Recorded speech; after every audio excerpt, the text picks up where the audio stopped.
Alors, on va lire ce passage-là avant d'aller plus loin.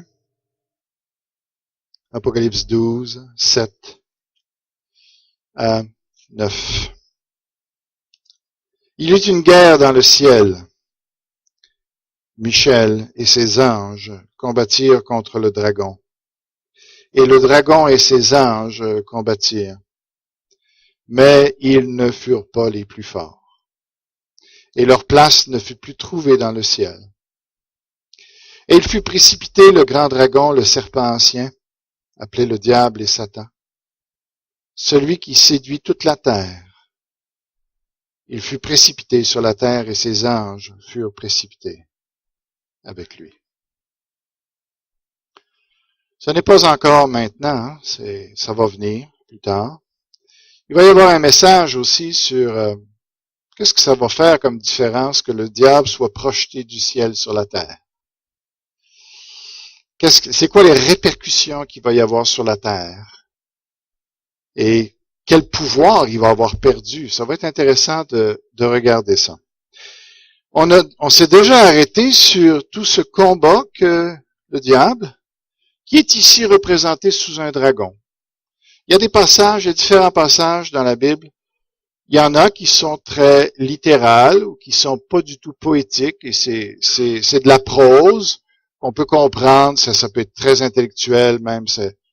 Mais quand on tombe dans les passages apocalyptiques comme ceux-là, eh bien, c'est des visions, des images. Alors, et là, à ce moment-là, parce que dragon, pour nous, ça a l'air tellement légendaire, mythologique, que peut-être on se dit, faut peut-être pas prendre ça au sérieux. Non, il faut comprendre cette littérature-là, et il faut comprendre qu'il s'agit de visions qui sont là pour expliquer d'une autre façon la réalité. Pourquoi on présente ici le diable comme un dragon? Bien, on verra pas ça tout ce matin, mais dans l'Antiquité, un animal, et si vous faites des recherches là-dessus, il y a un animal qui était un dragon, effectivement. Ce n'est pas simplement quelque chose de légendaire, mais on a trouvé des animaux qui avaient des cavités qu'il fallait au niveau de la boîte crânienne, sa morphologie, qui permettait justement à ce qu'il y a effectivement qui crache du feu, ou en tout cas qui semblait qu'il y ait cette capacité-là qui pouvait le faire, et des animaux qui étaient représentés, qui sont représentés sur toutes sortes sur des murs, sur des monuments, sur des documents, sur des cartes. On les représentait, et pas comme quelque chose comme d'il y a 2000 ans, ou ou quelque chose qui vient des autres planètes, mais comme une espèce de réalité qu'il vivait avec cet animal-là et qui faisait très peur. C'était un animal qui était craint énormément dans ces époques-là. Il semble qu'aujourd'hui, ces animaux-là, comme d'autres, cet animal-là est probablement disparu. Mais on le présente ici, on présente le diable sous la forme de cet animal-là, pour nous faire réaliser combien il est aussi dangereux et terrorisant. Alors, ici, je vais juste prendre, on a vu le dernier message que j'ai donné sur l'Apocalypse, j'ai donné l'historique de comment le diable a cherché à tuer le fils de la femme, la descendance qui allait le perdre, et qui allait assurer le salut de l'humanité. Alors, ce que je vous ai montré, c'est que de tout le long de l'histoire, le diable a suivi une lignée pour le tuer. Et on a passé en revue les interventions répétées du diable dans l'histoire pour justement éliminer cet ennemi-là autant qu'il aurait pu le faire. On sait qu'il a échoué. C'est ce que nous dit Apocalypse 12. Jésus-Christ a triomphé de lui. Maintenant, je veux voir un autre aspect de cette histoire-là, de l'action du diable au travers l'histoire. Et je prends juste une phrase qui se trouve dans cette section-là, qui est celle-ci. Le diable et Satan, ça veut dire le diable, le calomniateur, et Satan, c'est l'adversaire. Celui qui séduit toute la terre habitée. Je veux m'arrêter ce matin sur la séduction. Comment est-ce que le diable séduit?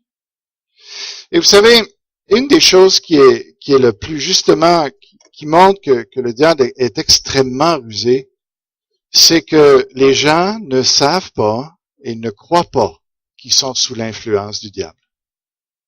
Et ça, c'est son chef-d'œuvre, d'entraîner l'humanité contre Dieu dans toutes sortes de fausses croyances, mais en se faisant passer comme n'existant pas. Si vous parlez avec les Africains ou des gens de l'Asie ou des gens d'Amérique du Sud ou etc., pour eux, le diable, c'est une réalité. Vous trouverez à peu près personne qui doute du diable dans ces pays-là parce qu'ils ont fait toutes sortes d'expériences au travers de leur culte, au travers de tout ça, et ils vous raconteront leurs histoires eux-mêmes. Mais nous, on est assez étroit d'esprit dans notre société, alors qu'on prétend être très ouvert, mais on s'est confiné à une certaine réalité qui est juste ce qu'on voit, la science, la logique, très stricte de ce qu'on peut examiner et tout ça, puis tout le reste, ça n'existe pas et tout ça. Et nos philosophes, nos professeurs, nos scientifiques, pas tous, mais beaucoup d'entre eux, n'ont pas du tout l'impression qu'ils sont en train d'être séduits par le diable et qu'ils sont en train de séduire beaucoup de gens au travers de leurs discours, leurs enseignements et tout ça. C'est un chef-d'œuvre maléfique, mais c'est un chef-d'œuvre. Il est capable justement d'entraîner l'humanité après lui, sans que les gens... Parce que si les gens le savaient, si les gens réalisaient qu'ils sont manipulés, ils se réveilleraient et il y aurait un changement. Il y aurait de l'espoir pour ce monde. Et c'est ça l'Évangile finalement, c'est qu'on transmet pour leur dire, sortez de là. Sortez de cet esclavage-là. Et c'est ça l'espoir qu'on présente au monde. Puis, on veut regarder ce matin, au travers de l'histoire, comment le diable séduit. Alors, on va regarder plus loin, mais le mot séduction, qu'est-ce que ça veut dire? Alors, si vous regardez, faites un peu de recherche avec le mot grec, eh bien, vous allez trouver que il veut dire, ça parle du mot le vagabond. Okay? C'est l'errant, celui qui mène dans l'errance. On peut le résumer assez simplement, ceci.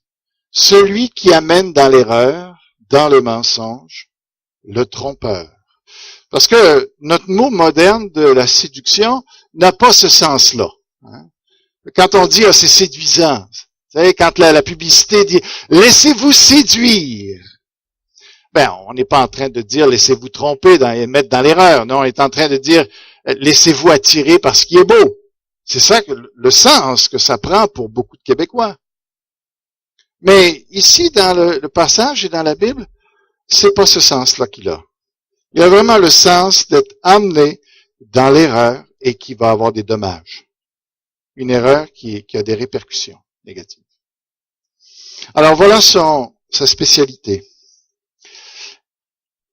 Vous connaissez, il est présenté ici comme le serpent ancien. Alors, on n'a pas vraiment le choix de tourner dans Genèse 3. On va juste aller dans Genèse 3, qui est un passage extrêmement intéressant. Je suis toujours étonné de voir qu'en quelques pages, Dieu peut dire tellement de choses. Et le mot serpent vient du latin serpens, et c'est le participe présent du verbe serper, qui veut dire ramper, se traîner à terre. Alors ça correspond bien à ce qu'on connaît du serpent, effectivement. Il se rampe à terre, ou il rampe à terre, et puis tout ça. Alors, on va juste lire le Genèse 3, verset 1. Et, ça dit, le serpent était le plus rusé de tous les animaux des champs que l'Éternel avait fait. Ça, c'est les animaux des champs que l'Éternel avait fait. Mais le serpent, ici, n'est pas nécessairement une créature de Dieu dans ça. Mais il se démarque et et on dit ici qu'il est le plus rusé. Alors, il est évidemment qu'il est rusé. Il se présente sous une forme qui est inoffensive pour Adam. Puisque tous les animaux lui sont soumis, que tous les animaux sont bons, puisqu'ils ont été créés par Dieu, pourquoi craindre un serpent? C'est ça, la ruse du diable. C'est qu'il a pris une forme de quelque chose que Adam pouvait dire, bien, je suis au contrôle de ça, j'ai pas besoin de me méfier de ça. Et il était extrêmement dangereux.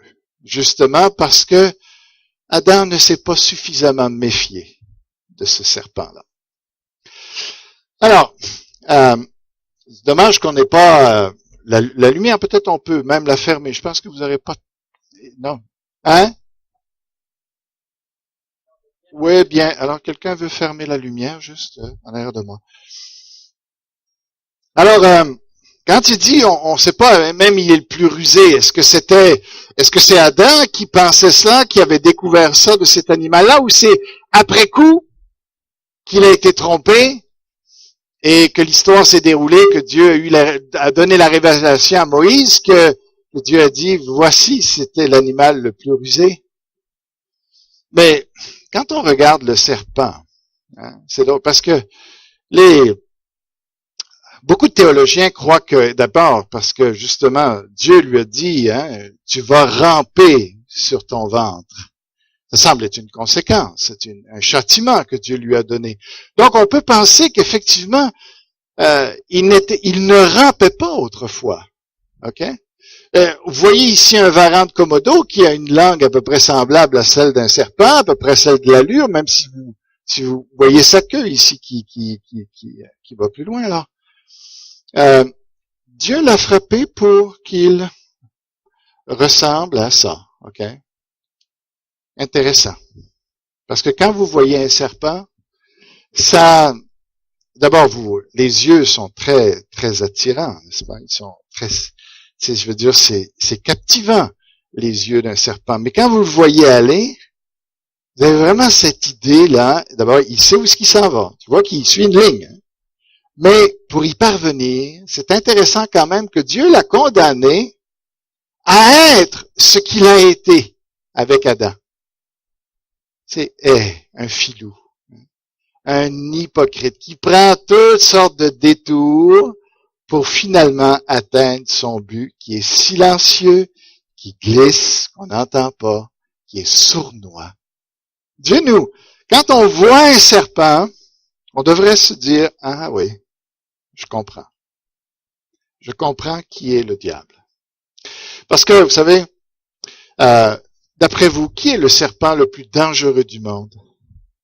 Est-ce que c'est le crotale, qui est qualifié selon certaines listes du plus dangereux? Pas dans toutes les listes, mais dans certaines listes, il est calculé comme le serpent le plus dangereux. Et là-dedans, c'est pas juste à cause de la force du poison, mais c'est aussi la rapidité qu'il mord, le nombre de fois qu'il mord. Alors, il y a différents facteurs qui sont...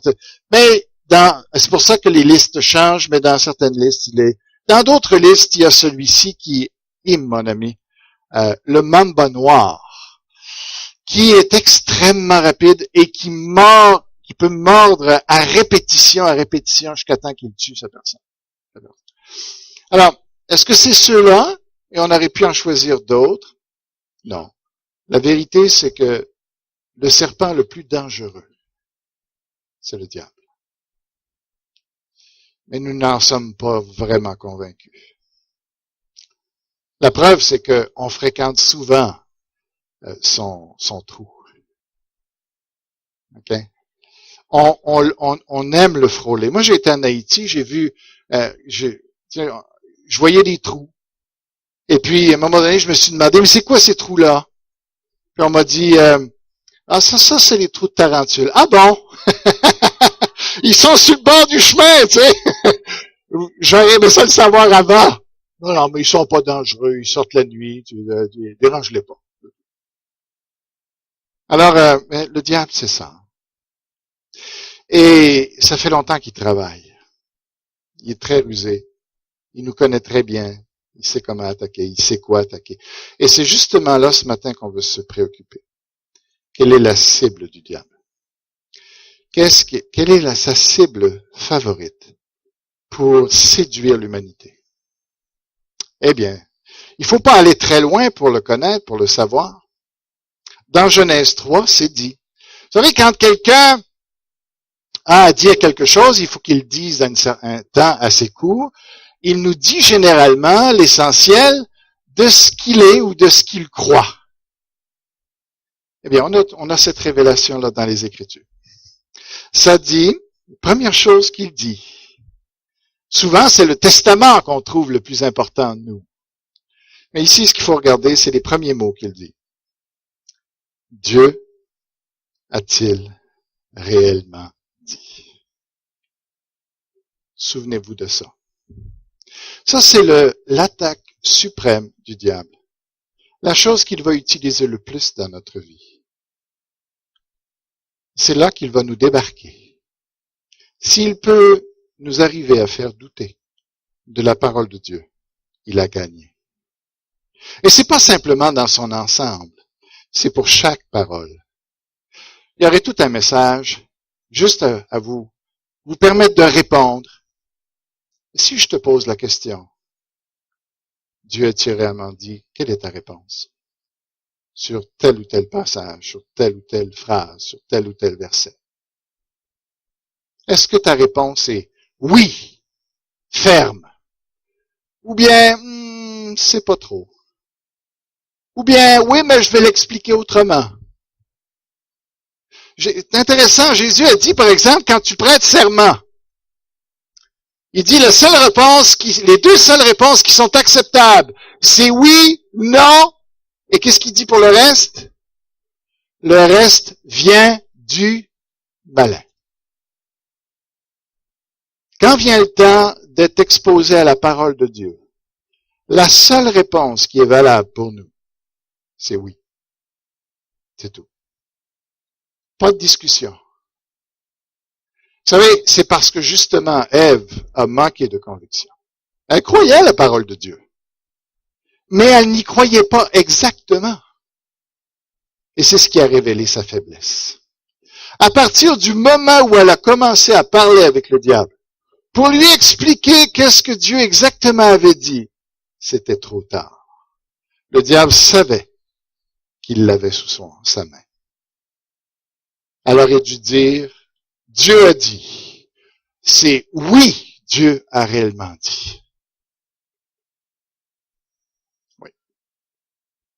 Alors, maintenant on va regarder, vous savez, parce que je crois que non seulement Dieu ou le diable a utilisé cette phrase-ci, qui est une phrase clé, mais toute l'histoire de l'humanité, le diable a utilisé cette phrase. Et c'est celle qu'il utilise encore le plus aujourd'hui dans notre monde pour emmener les gens dans l'éternité avec lui. Dieu a-t-il réellement dit? Où en sommes-nous dans nos convictions par rapport à la parole de Dieu? Dieu a-t-il réellement dit? Ou si nous avons un paquet de doutes? Alors c'est important. On va voir cette histoire-là un peu. Je ne peux pas prétendre à la connaître dans tous les détails. Je vais essayer de reconstituer un petit peu ce qu'elle est. Mais permettez que je vous donne un peu juste de ce que je peux comprendre. Alors, les premiers écrits que l'on a dans l'histoire jusqu'à présent qui ont été découverts, ça se trouve dans la région de la Mésopotamie. C'est là que sont les plus vieux documents que l'on a. Et le plus vieux document que l'on a, qui a été écrit en langue cunéiforme, eh bien, ça nous parle de l'épopée de Gilgamesh, qui est finalement Noé. OK? Si vous suivez l'histoire de Gilgamesh, vous avez la description de Noé. OK? C'est le premier écrit qu'on a, qui nous reste, à part, en tout cas, même la Bible et tout ça, mais ça, c'est plus vieux, même encore, que la Bible. Et on nous parle de lui et de son histoire. On ne parle pas encore nécessairement de ses dieux et tout ça, malgré que si on parle de l'histoire du déluge, eh bien, c'est rattaché à un Dieu unique à ce moment-là. Et ça se continue. On va voir que le diable a travaillé dans le jardin, mais il va continuer après ça dans toute l'histoire.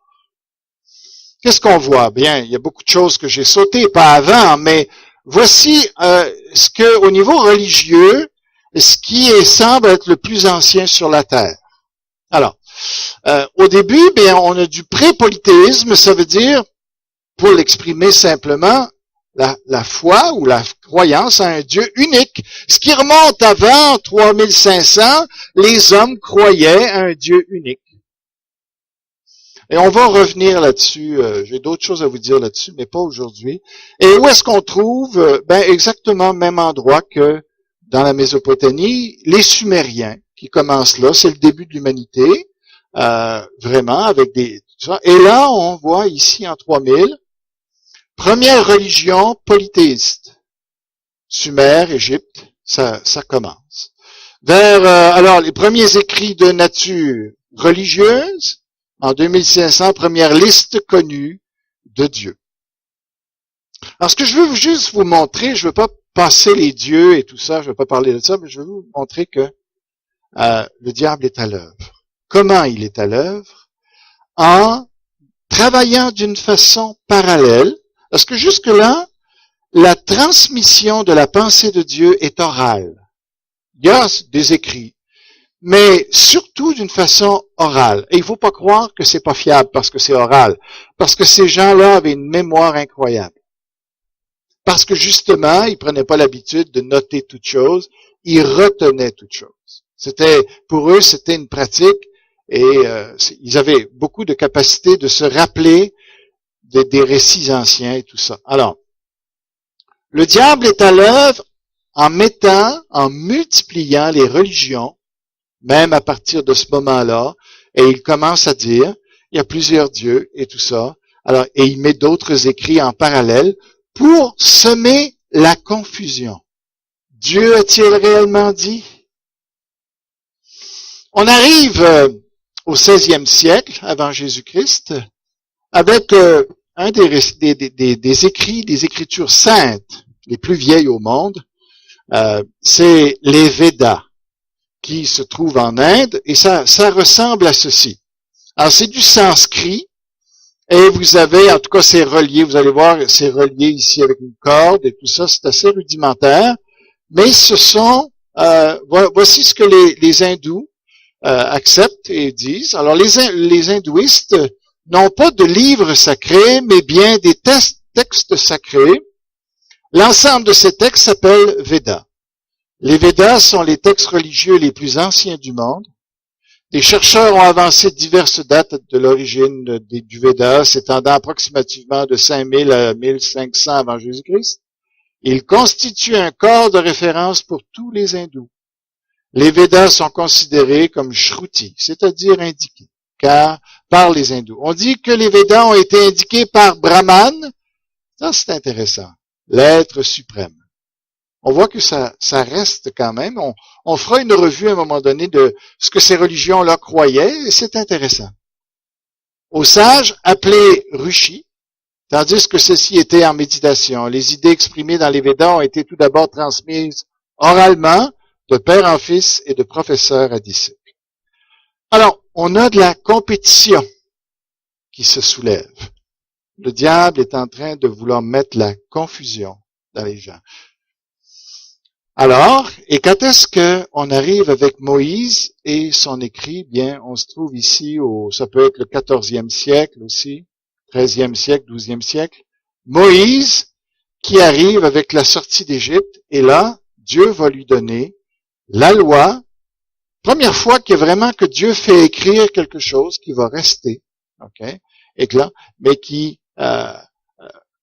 alors, on a, j'espère que vous croyez pas que c'est des tables anciennes avec les 10 commandements. C'est simplement un exemple pour juste vous rappeler les fameux 10 commandements des tables de Moïse que Dieu lui a donné sur le mont Sinaï. Alors, c'est là que Dieu a écrit pour Moïse et pour le peuple ses volontés. Ça ressemble à ça, hein, les parchemins, ou ça c'est plus un papyrus qu'un parchemin.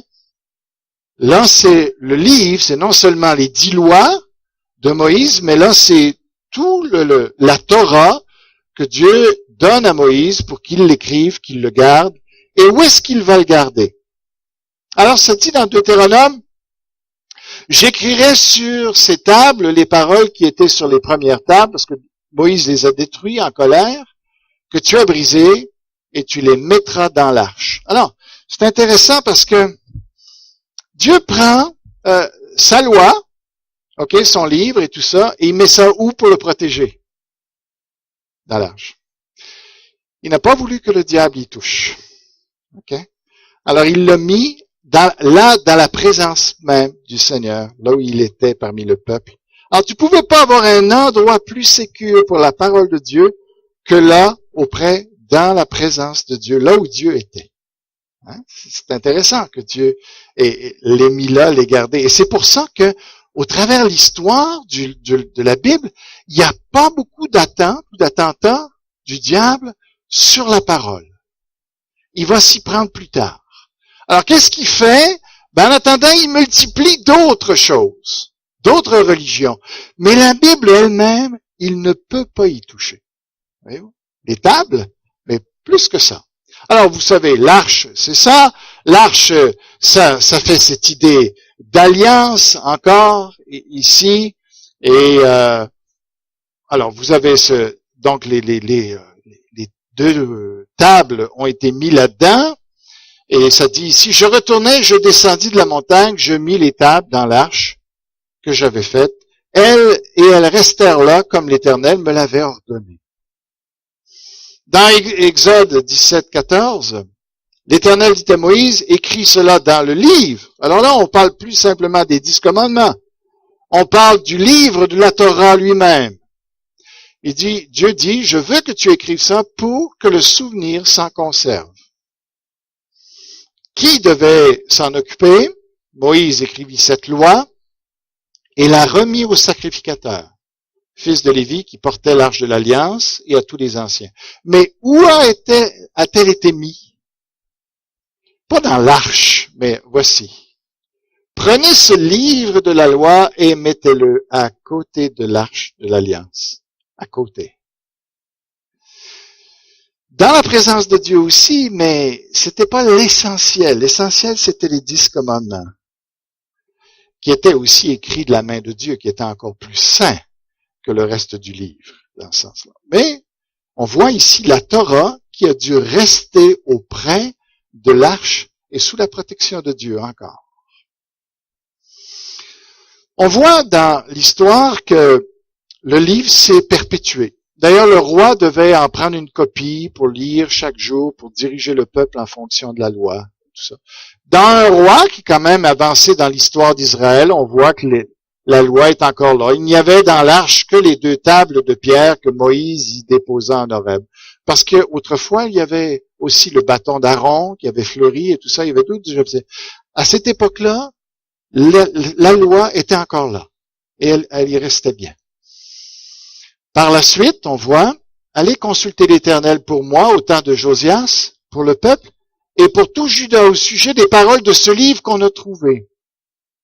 Car grande est la colère de l'Éternel qui s'est enflammée contre nous, parce que nos pères n'ont point obéi aux paroles de ce livre, et n'ont point mis en pratique tout ce qui est prescrit. Pendant un certain temps, ils ont méprisé la loi, ils l'ont dénigrée, et puis ils se sont occupés de d'autres religions, de d'autres idoles et tout ça. Alors ils allaient plus au temple. Finalement, le temple est tombé en désuétude. On a fermé les portes et tout est resté comme ça. Puis le peuple a oublié la loi. Jusqu'à un moment donné où Josias a demandé, il faut restaurer le temple. Alors là, on a réouvert les portes du temple, on a fait le ménage dans le temple, on est allé à l'arche et finalement on a découvert, à côté de l'arche, le livre de la loi, qui était là, intact, le pris, et ils se sont mis à lire dedans. Et ils ont été foudroyés de dire, mais on n'obéit pas à ce que Dieu a dit. Alors, mais tout était resté intact de ça, et ça s'est poursuivi. Bien sûr, dans le reste de l'histoire d'Israël, vous ne voyez pas tellement d'attaques sur le livre saint. C'est comme s'il était intouchable. Mais on voit des prophètes qui se lèvent pour essayer de répandre des mensonges dans le peuple. Et ça, c'est évidemment, ce sont les ennemis de Dieu qui sont en train de dire au peuple, vous n'avez pas besoin de vous préoccuper de Dieu, vous n'avez pas besoin d'être fidèle à Dieu, vous pouvez continuer à vivre votre vie, les Babyloniens viendront pas vous envahir, il n'y a pas de problème. Alors il les sécurisait avec toutes sortes de choses, puis Dieu critiquait les faux prophètes. Mais ça, les attaques de l'ennemi se limitaient à ça. Jusqu'au scribe Esdras, après l'exil, c'est lui qu'on tient comme le responsable de celui qui a rassemblé tous les écrits des prophètes. Parce que là, on a vu le livre de Moïse, les 5 premiers livres de la Bible. Mais il y a les prophètes aussi ont écrit par la suite, on les voit dans la Bible et tout ça. Esdras était un spécialiste. Quand les Juifs ont été exilés de leur pays, ils ne pouvaient plus avoir accès au temple. Ils ont changé leur mode de culte pour adorer Dieu et ils se sont concentrés sur l'étude de la parole de Dieu, la recherche de la parole de Dieu. Et cet homme-là était un homme particulièrement doué, qui aimait Dieu. Et ce qu'il a fait, il a ramassé tout ce que les prophètes avaient écrit. Et c'est avec lui que ce qu'on appelle le canon biblique a commencé à se former. Maintenant, on voit ici. Alors, tout le peuple s'assembla comme un seul homme. Sur la place qui est devant les portes des eaux, il dit à Esdras, le scribe, d'apporter le livre de la loi de Moïse, prescrite par l'Éternel à Israël. Esdras est celui qui préserve cela précieusement. Quand est-ce que le canon, ou ce qu'on appelle l'ensemble des livres et qu'on a calculé, qu'ils étaient inspirés de Dieu et que c'était... Alors, on pense que c'est à cette rencontre-là, on appelle ça le concile de Jamnia, où, selon la tradition, la fixation définitive du canon juif, qui est composé de 24 livres. Pourquoi 24 au lieu de 39? Parce qu'il y a des regroupements. Mais c'est exactement pareil avec les 39 livres qu'on a ici. C'est exactement le reflet de cette décision-là qui a été prise à Jamnia et qui a été conservée. Et c'est toujours ça que les Juifs ont dit, ça, c'est la parole de Dieu. Il n'y a rien d'autre que ça. Alors, à un moment donné, dans l'histoire, plus tard, il y a une Bible on a voulu avoir la Bible en grec, l'Ancien Testament. À ce moment-là, c'est juste l'Ancien Testament qui est écrit en hébreu. Mais les Juifs qui sont à Alexandrie ne comprennent pas l'hébreu, donc ils veulent l'avoir dans leur langue. Alors, on décide de faire traduire la Bible en hébreu en grec, et voici comment ça a été fait. La plus ancienne traduction de la Bible hébraïque est la Septante. Il y a le mot 70 dans la Septante. Un auteur qui a peut-être vécu à Alexandrie au 2e siècle avant Jésus-Christ et qui se présente comme un adorateur de Zeus, mais qui est manifestement un juif, Aristée Ier, il s'appelle, nous a laissé le récit de cette entreprise sans précédent. Dans la lettre qu'il adresse à son frère Pilocrate, Aristée raconte que les 5 livres de la loi hébraïque, c'est-à-dire de la Torah, ont été traduits par 72 lettrés juifs, 6 par tribu, venus de Jérusalem à Alexandrie à la demande du roi Ptolémée II, Philadelphe, qui règne de 285 à 246, et son bibliothécaire, Démétrios de Phalère. Le problème avec la Septante, c'est que l'ennemi s'est inséré là-dedans. Comment? Voici comment. La Bible grecque contient ainsi plusieurs livres absents de la Bible hébraïque. Outre le livre de la sagesse, 1 jusqu'à 4 Maccabées, Judith, Tobie, Siracide. On a mis dans la Bible des livres que les Juifs n'ont jamais considérés comme étant inspirés de Dieu. Mais dans la Septante, ça a été introduit. Première attaque, on peut dire, par rapport au texte biblique du diable dans l'histoire. Et ça, qu'est-ce que ça va faire? Bien, ça va arriver qu'au temps des apôtres, les apôtres ont utilisé la version de la Septante, parce qu'ils parlaient le grec en Israël. Donc, c'était plus facile pour eux de lire en grec et tout ça, donc ils utilisaient la Septante. Dans votre Bible, ce que vous voyez, dans l'Ancien Testament, vous avez la Bible hébreu, Et là, des fois, vous voyez des différences entre les citations. Vous avez remarqué ça, ça fait déjà un bout de temps que vous lisez. Les citations des prophéties ne correspondent pas mot pour mot, parce que dans le Nouveau Testament, ce qui est cité quand on cite l'Ancien Testament, ce n'est pas la version massorétique ou hébraïque, mais c'est la version grecque des Septante.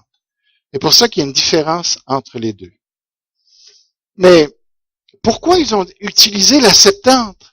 Pourquoi Jésus a utilisé la Septante? Bien, en tout cas, dans la Septante, il y a par exemple des livres comme ceci, Bel et le Dragon. Alors, quand vous lisez ces histoires-là, ça jette un discrédit sur le reste de la Bible, comprenez-vous, parce que c'est loufoque. Alors moi, je dis aux gens, vous pensez qu'il y a d'autres livres inspirés que ceux qu'il y a dans la Bible? Eh bien, je vous encourage, allez les lire. Ça va être la meilleure façon pour vous de voir que ça n'a pas de bon sens. Vous ne pourrez pas comparer ça avec la Bible. Lisez votre Bible, lisez ces livres-là, vous allez voir tout de suite la différence. On n'a pas à craindre du tout. OK? Un autre livre, qui est le livre de Tobie, qu'on voit ici un peu, je vous encourage à aller les lire.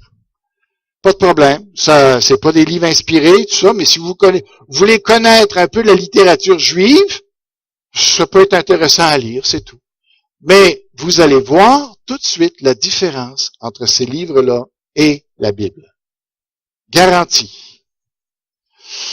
Alors, Jésus a utilisé la Septante, les apôtres ont utilisé la Septante, mais une chose est à remarquer, c'est qu'ils n'ont jamais cité les livres qui ont été rajoutés.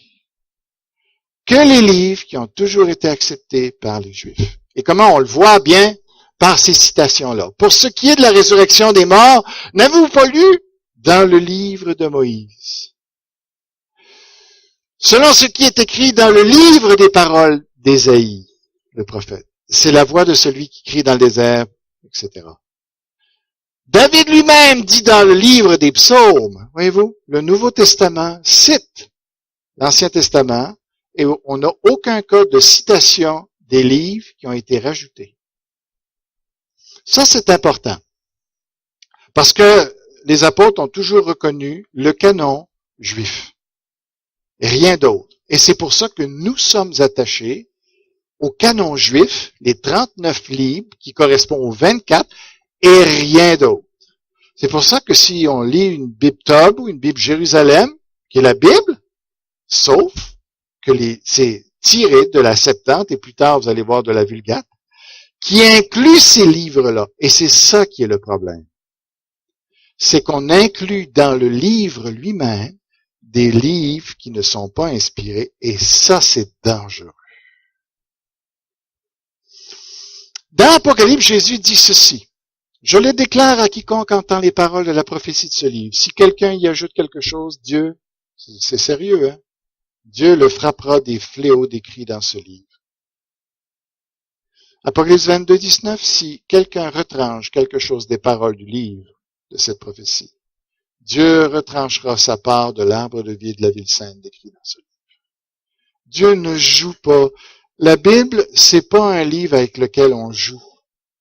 C'est la parole de Dieu et tu dois la respecter intégralement. Le diable est toujours en train de dire, Dieu a-t-il réellement dit? Voyez-vous? Alors, il faut se méfier de ça. Et il faut être capable de montrer même ces versets-là aux gens, dire, t'es mieux de rester attaché à ce que Jésus a dit. Pas vous acheter.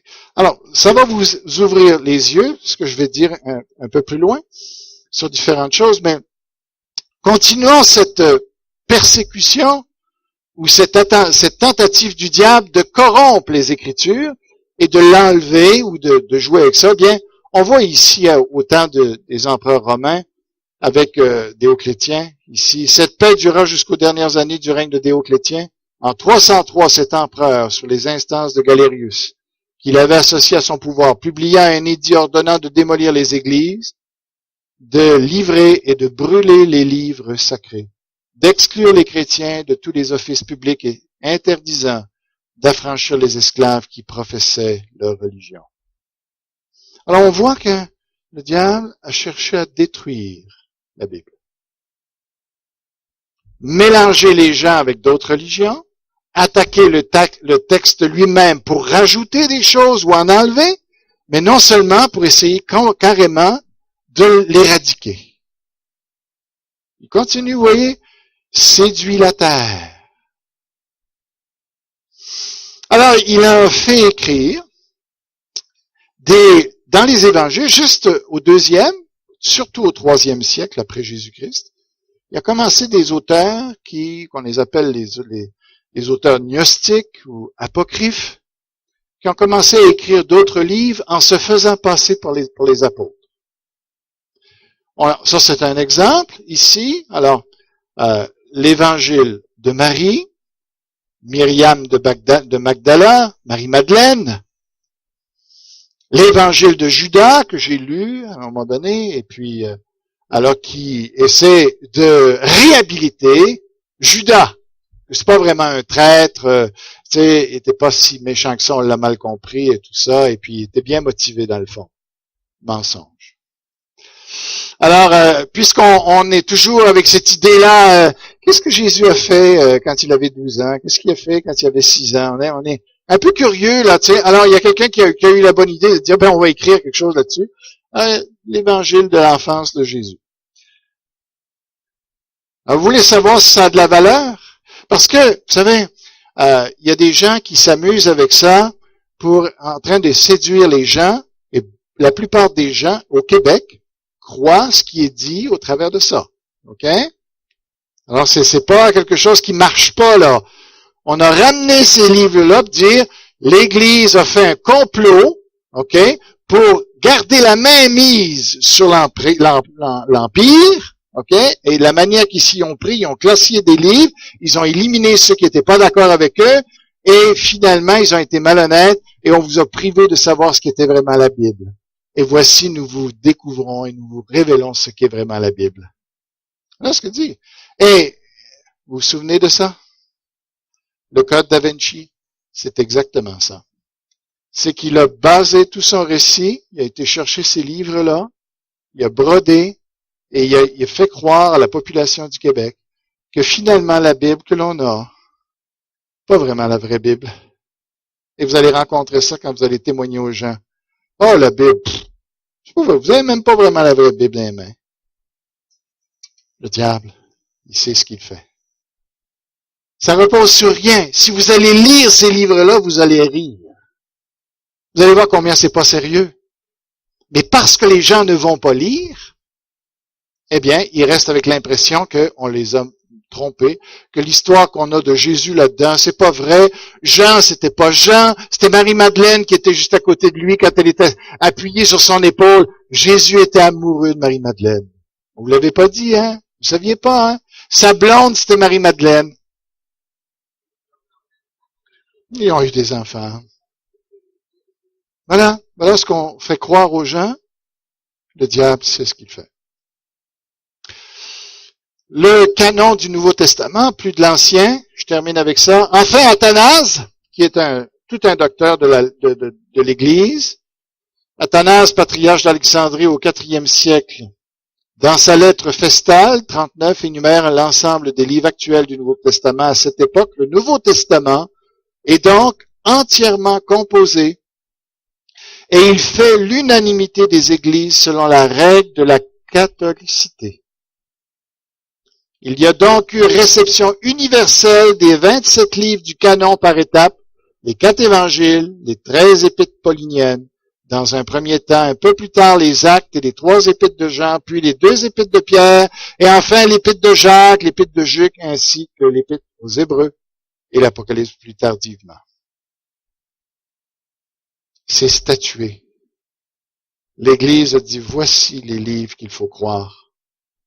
Notre foi ne repose pas sur n'importe quoi. Et on ne peut pas arriver puis commencer à rajouter des choses ou enlever des choses, c'est ça. On a un fondement qui est stable. Au 5e siècle, il y a un monsieur qu'on a mandaté pour traduire la Septante en latin. Parce qu'à l'époque, c'était le latin qui était parlé plus en Europe. Donc, on avait besoin d'une version qui quitte le grec pour s'en aller vers le latin.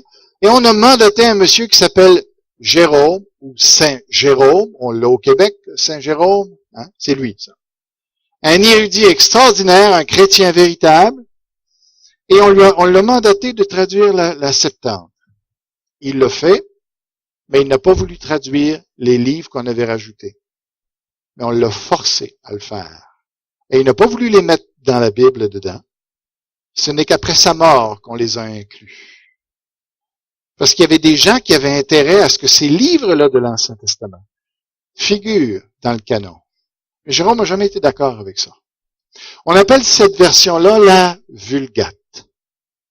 Et c'est de là que maintenant, tous les Bibles catholiques sont traduites, ou sont utilisées parce qu'on utilise les livres qu'on rajoute, apocryphes, on les utilise dans les nouvelles versions. Ça vient de là. Encore là, piège de l'ennemi. OK? Je vais être obligé de critiquer un peu l'Église catholique ici. Mais en le faisant, je pense avec justice. Des fois, on dit l'Église catholique ne veut pas qu'on lise la Bible, que c'était pas autorisé, qu'on a interdit les gens de lire la Bible chez eux parce qu'ils risquaient de mal l'interpréter. C'est pas tout à fait vrai. Ce qui est la vérité selon le Concile de Trente, c'est que l'Église a officialisé comme version la Vulgate. OK? Pour se protéger, selon ce qu'il disait, des hérésies, elles ont dit, voici la seule version française que l'on reconnaît, ou latine, que l'on reconnaît comme la version officielle.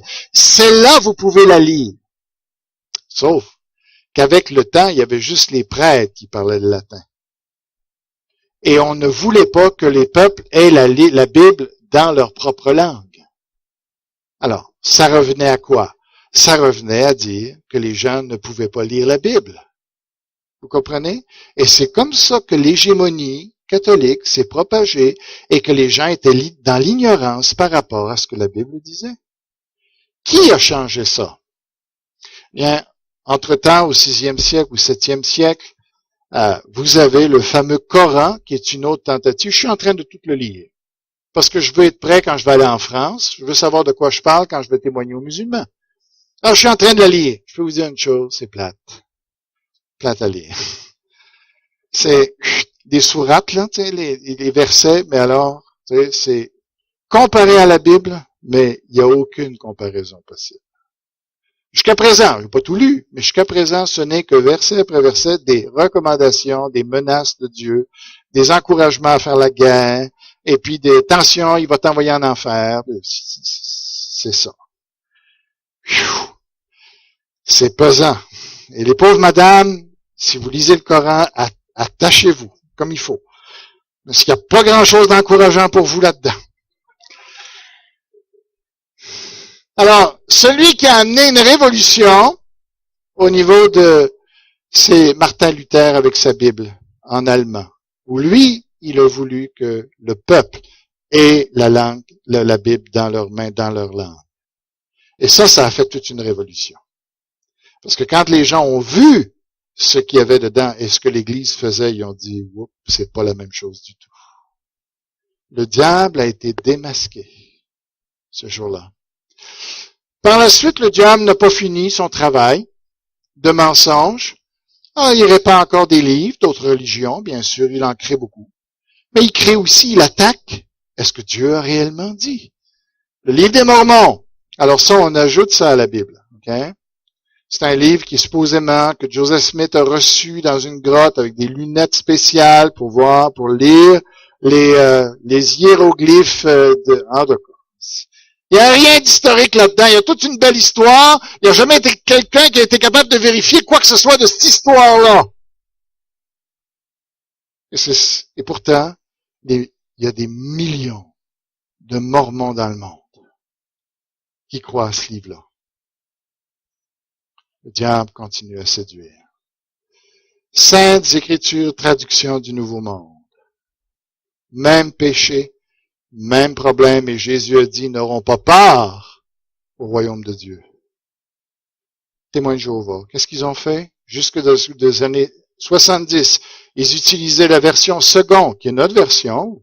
Il n'y a pas juste la version second, il y a d'autres versions Darby et tout ça qui sont des bonnes traductions, des traductions catholiques pour le texte de base, excellentes. Mais ici, ce qu'ils ont fait, c'est que ça ne rencontrait pas leur doctrine. Surtout sur la personne de Jésus-Christ. Qu'est-ce qu'ils ont fait? Ils ont créé leur propre doctrine sans connaître les documents originaux, sans connaître le grec ou l'hébreu. Et ils ont parti leur propre traduction.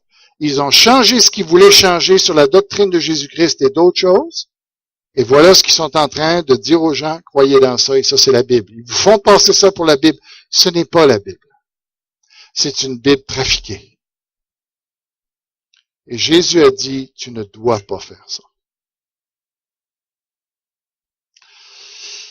Quelle est la défense contre la séduction? Et je termine là. Dieu a-t-il réellement dit? Quelle est la réponse à donner? Oui. Es-tu convaincu de ça? C'est fondamental. C'est là que commence ton salut. Est-ce que tu crois que c'est vraiment la parole de Dieu qu'on a entre les mains? Voici la déclaration de l'apôtre Pierre, et nous tenons pour d'autant plus certaine la parole prophétique, à laquelle vous faites bien de prêter attention comme une lampe qui brûle, qui brille dans le lieu obscur, jusqu'à ce que le jour commence à poindre et que l'étoile du matin se lève dans vos cœurs, jusqu'à temps que Jésus-Christ prenne toute la place dans nos vies et qu'il revienne sur les nuées. La seule chose qui va nous garder fidèles avec le Seigneur, c'est la parole de Dieu. Rien d'autre. Et plus loin, il dit, car c'est nullement par une volonté humaine qu'une prophétie a jamais été présentée, mais c'est poussé par le Saint-Esprit que des hommes ont parlé de la part de Dieu. C'est un livre merveilleux, la Bible. C'est le livre de Dieu.